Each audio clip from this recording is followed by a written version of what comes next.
I'm Adriana Vaux, one of the advisors here at the Tenant Farmers Association, and today I'm going to be talking about health and safety and mental health within agriculture.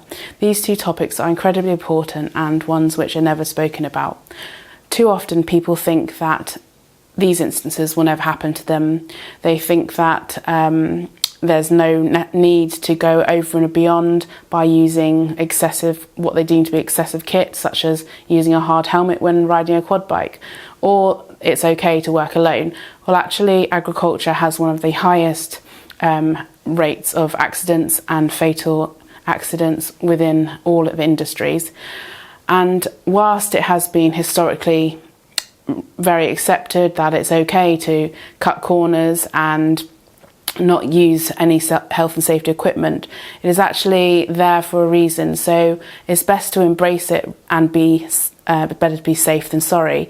So this equipment is there for a reason and it is so readily available. So why not look after yourself or your employees?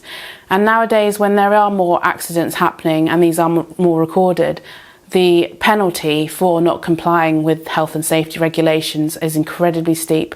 And you've probably seen within farming media, such as Farmers Weekly and Farmers Guardian, the amount of accidents that has occurred and the results of employers for not looking after their employees.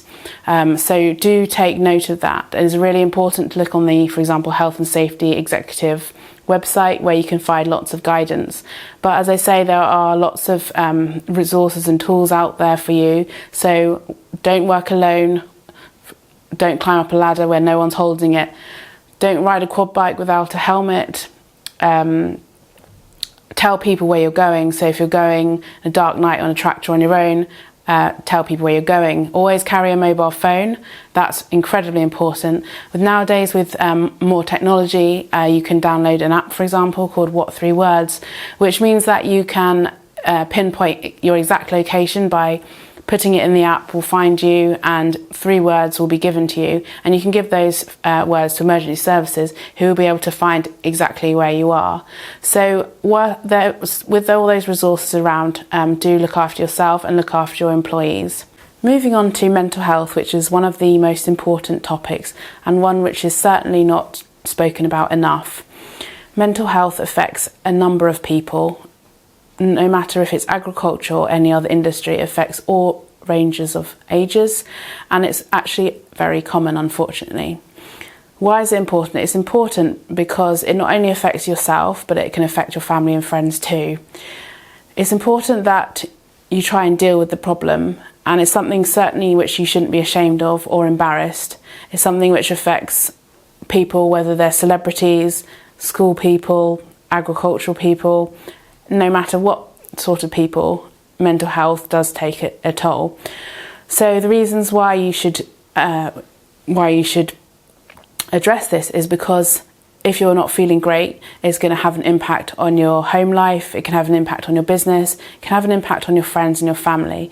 And without sorting this out, it can lead to lots of problems which will end up making you and everyone else around you feel a lot worse, and people would like to help. So whether it's yourself or someone that you know, it's best to start addressing this. So mental health is looking after your health. So this can come in many different ways. So if you have bad mental health, it means that you could, for example, be stressed.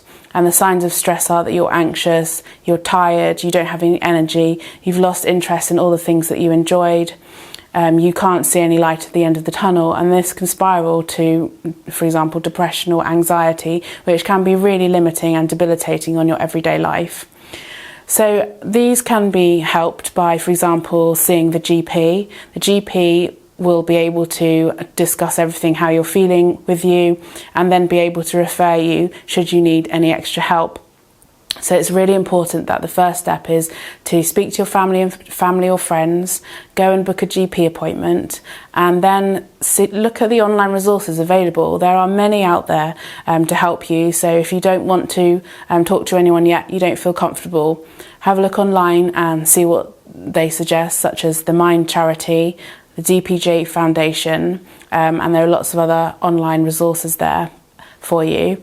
Then once you've looked at those, as I say, book a GP appointment, and then you might be referred. It's really useful to have counselling.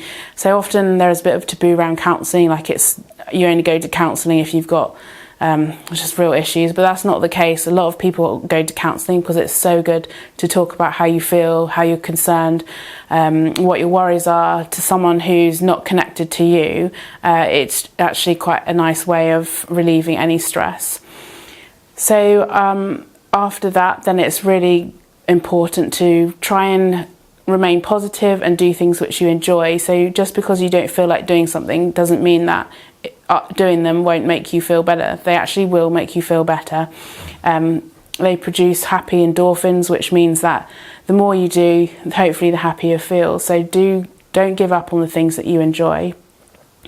In agriculture, unfortunately, mental health can cause a lot of issues, and due to the amount of time that farmers are working alone, and sometimes they don't see anyone, mental health is a huge issue in agriculture. And agriculture is one of those industries where it is very traditional and very old school in a way, and people just don't talk about mental health.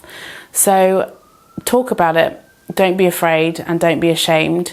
You don't want to be one of those statistics where they're suffering in silence. So please always seek advice and never be ashamed.